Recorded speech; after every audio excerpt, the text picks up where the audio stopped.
Hello guys, this is boy Muhammad from How to PC. Today I walk you through how to take screenshot with the snipping tool.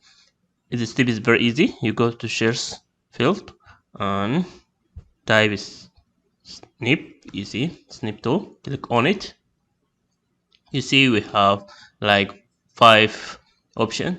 This is new. When you click new, we can select an area in your screen and you can save it as a file as any name you want.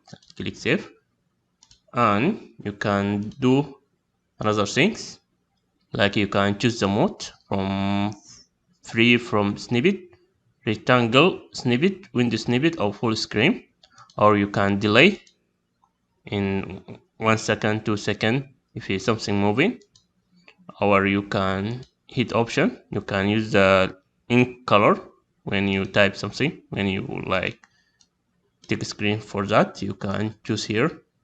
You can write with the color. You can change the color, customize. You can choose the color from blue to red and hit OK, and you can type everything you want and you can save in the previous one.